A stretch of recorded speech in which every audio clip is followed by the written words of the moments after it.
Ladies and gentlemen, welcome to the Chips and Bits podcast. I am your host, Kenny Myers, and with me for eternity, Matthew Anderson. That's right. And today is going to be a really fun day. But first, as you know, we have to do businessy podcast things. Business. Yeah, you can find all this at our site, chips-and-bits.com. We have a Patreon where you can support us and you actually get access to a lot of really neat content. We have Twitter where you can follow us and you get access to us linking to our website that you just followed through the website. But really, Patreon's where the goods are for now. And we got a lot of updates, hopefully in the future. This is the penultimate season episode of our season 11, our first YouTube season, and people finally get to see how good you look, Matt, which is really nice. Yeah, and so you know what? I think I'm going to start the show.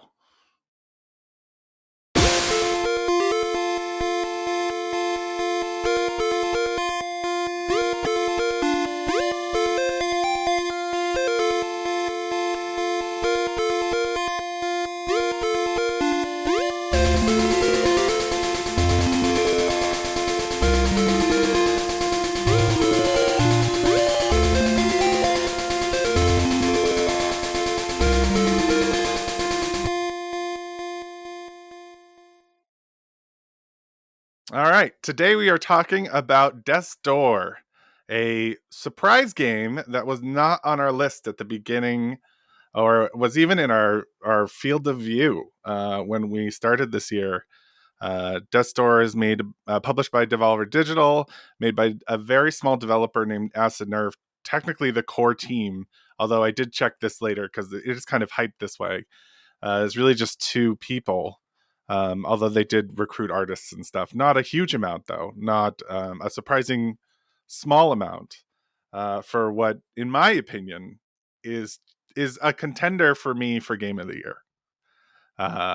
And I wouldn't say it's an original game. Like there's a really interesting discussion in gaming going on right now about like originality in gaming and like what the value of that is. So like, for example, is it really interesting? I think it's interesting. Like, is a game better because it's original, or like is a really refined idea of a concept like those two things next to each other, which has more value, you know?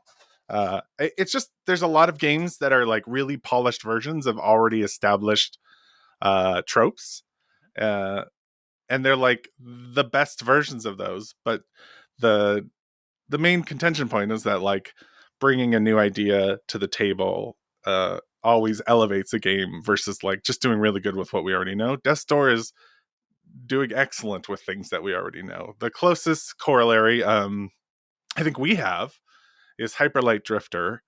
I think with a little more puzzles. It's very much more like in the Zelda game than the action game that was Hyper Light Drifter. The puzzles are very unique. The world design is and lore around it, I think, is phenomenal.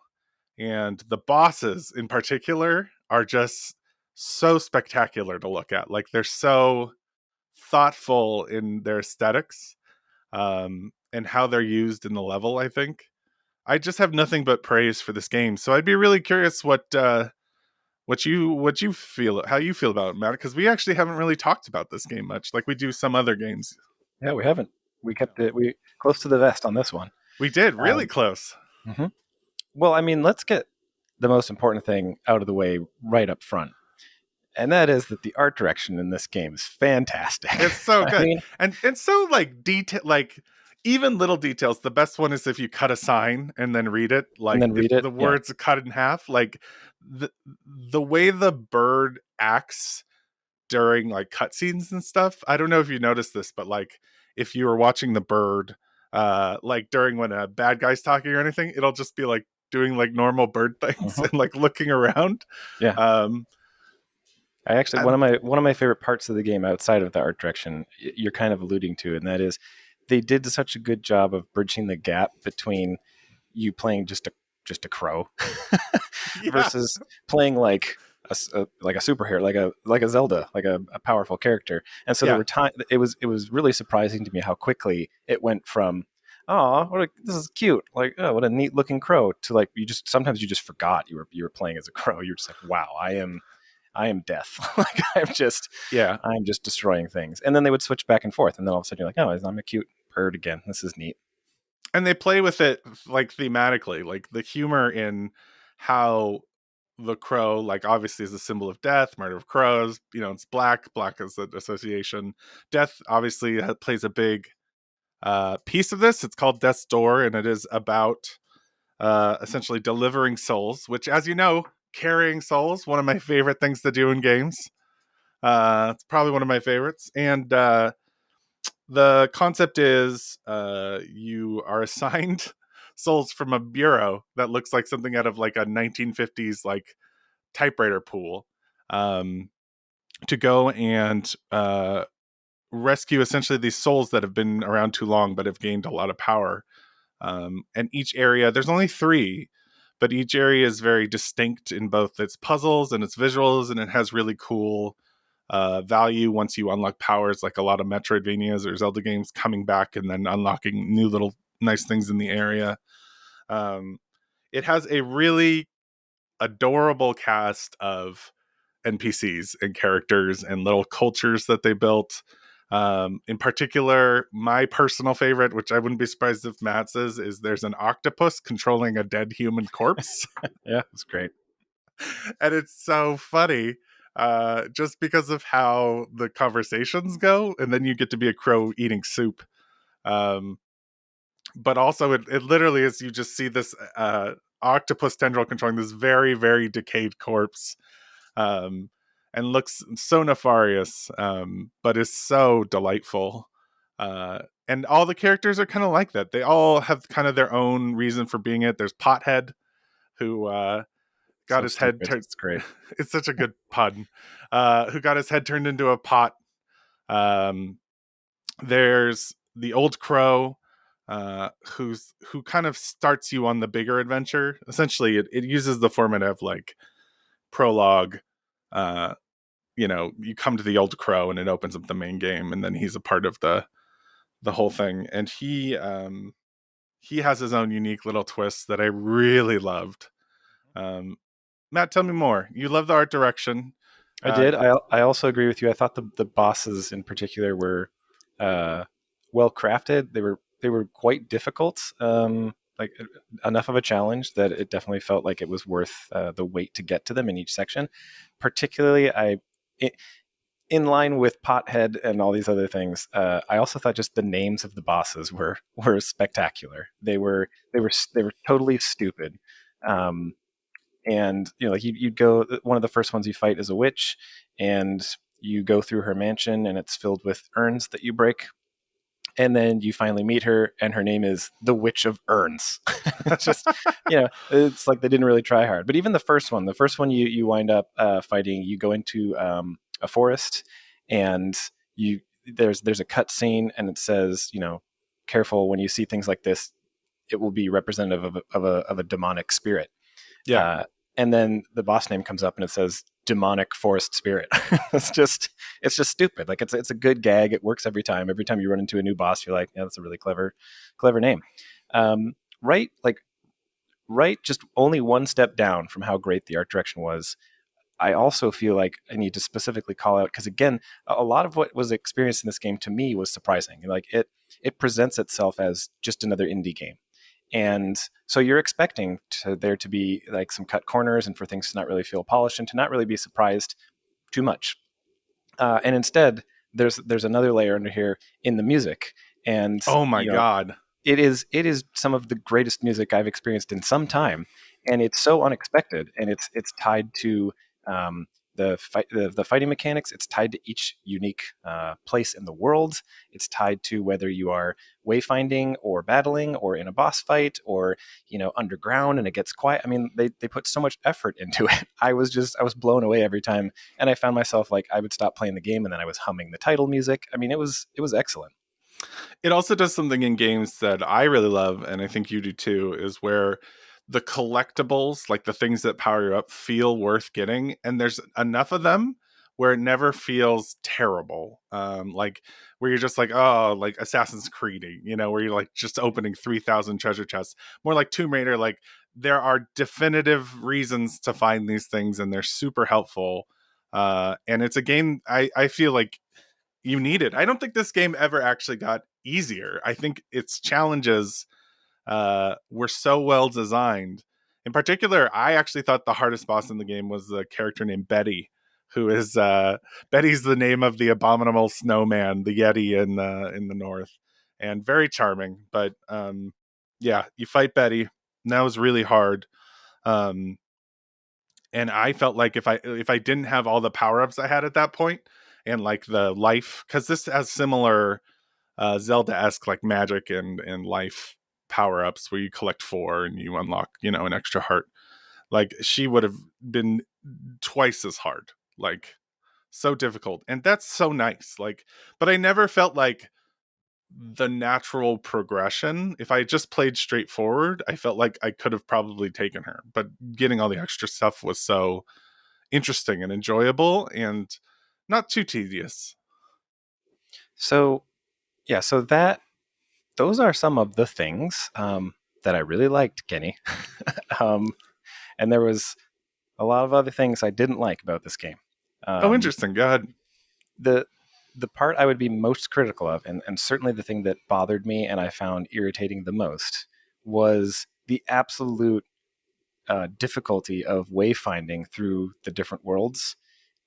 Not just, I mean, for this style of game, I sometimes expect a lack of a map. And when there is no map, sometimes there can be a huge benefit to paying more attention to the world and sort of learning where things are. The randomness of sort of how much you have to backtrack and go through the different places through the door mechanic is really, really confusing, from the sense that, like, if you don't remember an exact location, compass based, as far as like which compass direction you need to go in to get to the next place, you Yeah. will walk around in circles a lot in this So game. tedious. That you're right. The hub world, not like there's the Crow Central, and then there's like a central world that leads you to the other worlds, was so obnoxious with, and you got very little direction. It was just like to the west, and you'd be like, Exactly. okay, but there's so many different pieces to the west. I agree. That was really tedious, And it especially doesn't really towards work the either. Like, end. yeah, Yeah, when they were like, you need to head to the north, you'd start heading north, but like the paths don't always go straight, because I yeah, mean, the again, on the good side of that credit, the levels were really well designed. I mean, they look great, they feel great. There's a lot of different ways that you can go. It feels exciting, but that means that there isn't a straight path most of the time from yeah. objective to objective. So you would start heading north, and then all of a sudden you're turning south, and you're like, is this even going to take me the way that I need to go? I have no idea where I'm going. The biggest world where that became problematic, where a map would have been helpful, which this game does need a map, and I don't think it would hurt the game at all, is the second world, which is like a forest, but the temple is actually divided into parts that you access in different pieces of the forest. It's so confusing. I got lost there constantly, and like I lucked into where I needed to go many times in this game, and that was unfortunate. Like it really does feel like that would have been solved with a map, because it would have given you some indication of what you haven't seen. Yep. And then the other thing that stuck out to me was you hit the nail on the head in the fact that, like, I thought the sort of progression, how valuable the leveling mechanic was, and then the different weapons you could pick up and how those slightly changed how you would fight. There was some really good stuff in the how you progress through the game, but then at the same time, those things were much more interesting and much more rewarding than the actual fighting mechanic. So, like, as you got faster, so if you leveled yourself up and made yourself faster, or made your dash recharge faster, that felt really rewarding, because it did change how effective you could be in combat. But you were still, from start to finish, using roll, strike, and heavy strike, and that was it. That was literally it.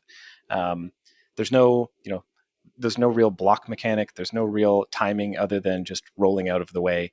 And it just got really boring to me.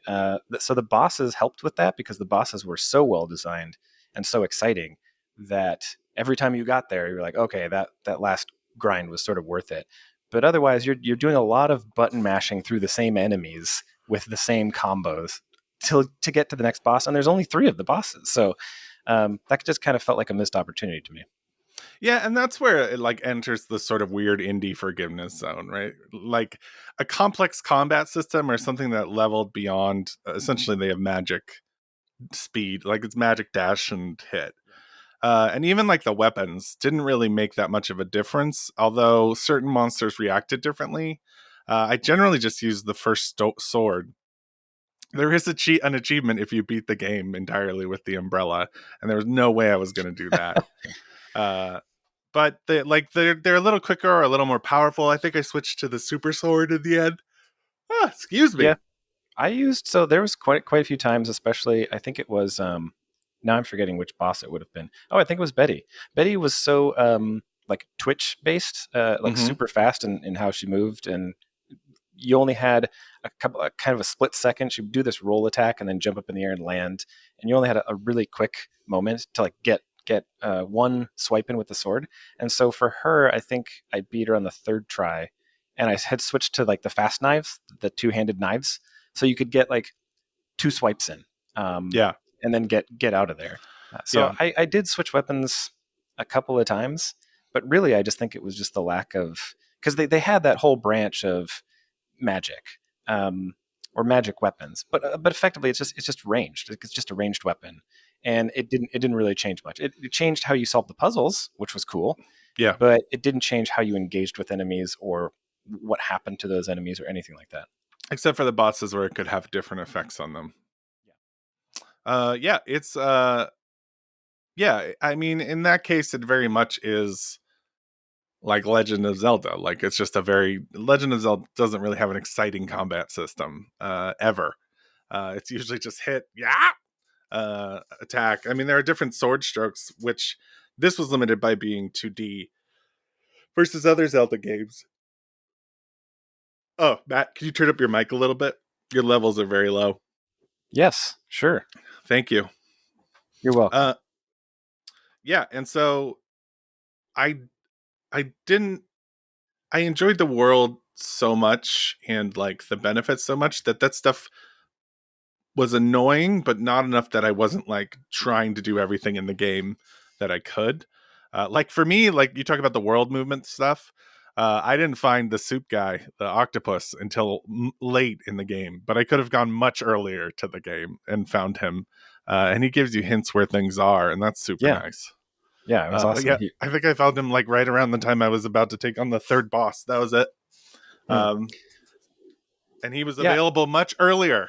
he was. Yeah, and it was great because he would update what he told you based on if you'd found the previous secret that he talked with you about. Yeah, it's great. I love that mechanic. I've actually been replaying Super Mario Odyssey, and they have parrots in there that'll give you like hints about what the next thing is in a similar way. Super nice. Like better than having to look it up at the internet as far as ego goes. Like you're just like, yeah, it's an in-game mechanic, so it's fine. Uh, it's fine. It's fine what I'm doing.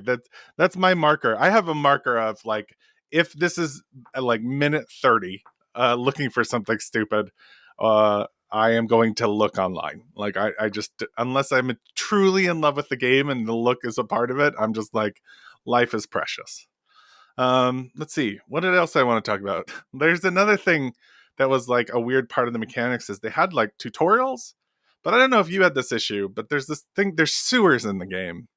Uh, and I had no idea what to do with those until I looked it up online. Like, and Oh, I the didn't, things you have to pounce into. you bounce into, right? Yeah. Yeah, I There mean, was you sort of no just indication. you there's a time in which you kind of discover the mechanic, in one area in the last level. Yeah. Um, there's you kind of that's how I figured it out. You just kind of roll into it, and then it was like, Yeah. oh, I was what's looking up this thing? something else completely, and it was like, and you just get in the sewers. And I'm like, get in the sewers? Well, I thought those were special things I needed to unlock. They And do then I look found like out that. Yeah. you can just jump in those things in the beginning. And like, my, sent me through that whole first world all over again.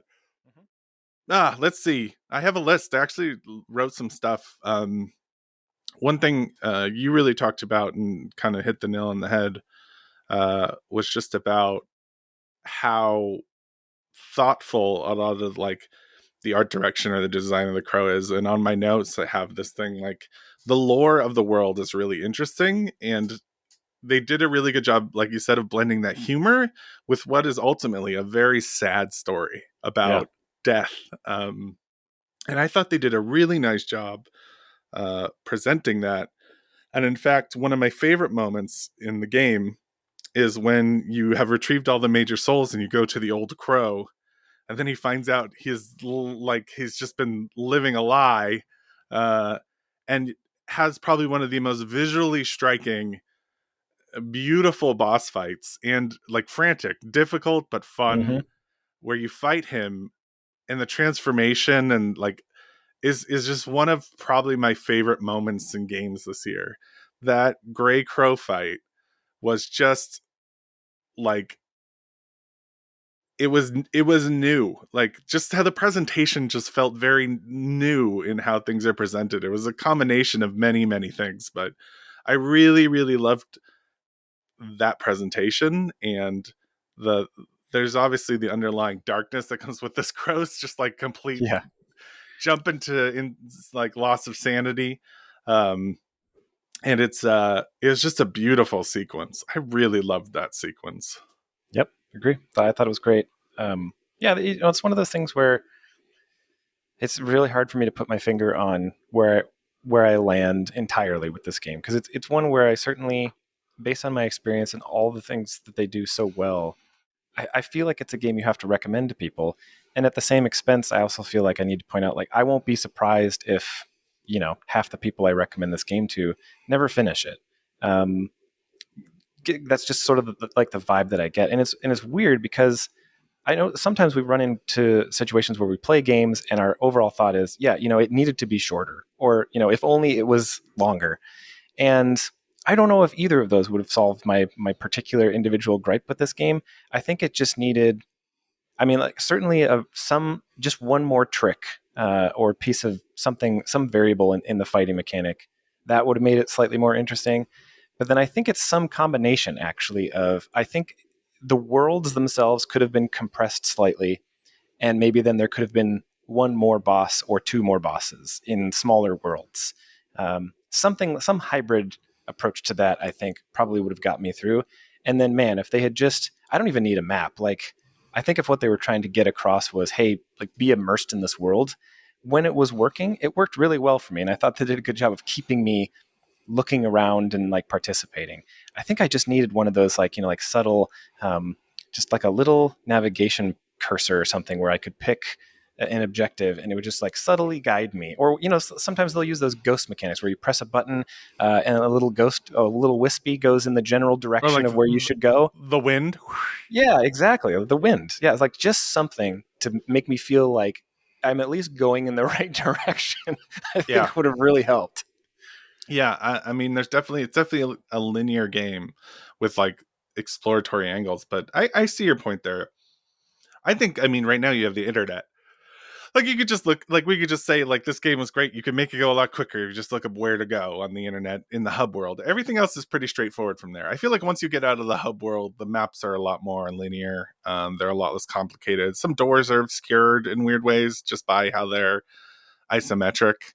Um, but I mean, I loved this game, tedium and all. I thought it was just a delight. Like I'm so glad to have played it. I think that the bosses, the way the game looked, was something I hadn't really seen before, um, in that detail. And I love my little crow character, the bringer of Yeah. truth.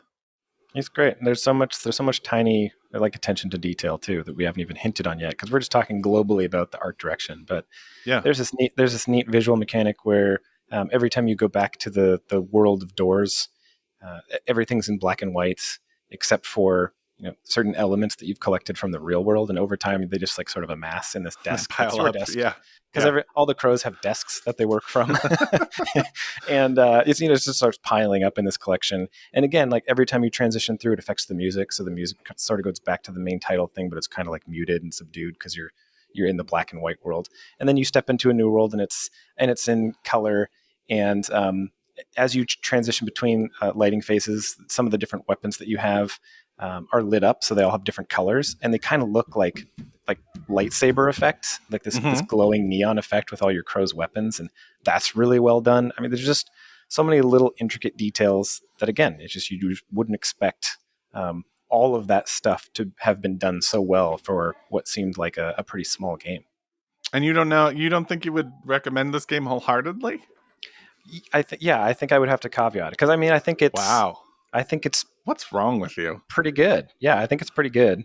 And I think if you're into, I think what I would say is, do you like Zelda games? If you like Zelda games, you'll love this game. Yeah, it's a great game. If you think Zelda games are all right, or like you like some and you don't like others, which is me, then you might not like this game. You might get through it, but I wouldn't be surprised if you wouldn't. That's my only thing. You might get through it and do the secret ending. Yeah, you might, but yeah, I was doing it because I knew you were doing it at that point, but you didn't have to. You know the rules. That's not the game. I know, but it's just at that point in time, I was at least invested in the story, and I was like, is something else going to happen here? And again, to be fair, without giving anything away, because it's the secret of the game, but when you initially progress past the original ending of the game, right away, in order to start getting into the other ending, you do something to the whole world that you've been playing that changes it dramatically, and it's so cool. I mean, again, I know I'm getting nitpicky here, but like for the stuff that they did well, this is another example, without giving it away, where just all of a sudden, it's so cool. I was just like, I can't believe they fit this into this game. It's crazy. Also, there's a part where you get to carry the octopus. That's pretty fun. The on your back. Yeah. The whole time. All right. Well, I guess that's our recommendation. Kenny says play this. Game of the Year candidate. Game of the Year candidate. Matt says good game. No, Matt says game. Matt says good for Zelda fans. Yeah, good game. I mean, Zelda fans like good games because they're Zelda games. Anyway, let's move forward. This has been the Chips and Bits podcast. Thank you so much for listening. I'm Kenny Myers. And I'm Matthew Anderson. And we will talk to you next month about Deathloop Storm Bullet. Oh, yeah. Deathloop. Yeah, man. That'll close the season. Then we do Games of the Year. For Patreons. All right. Well, Matt, bye. Bye.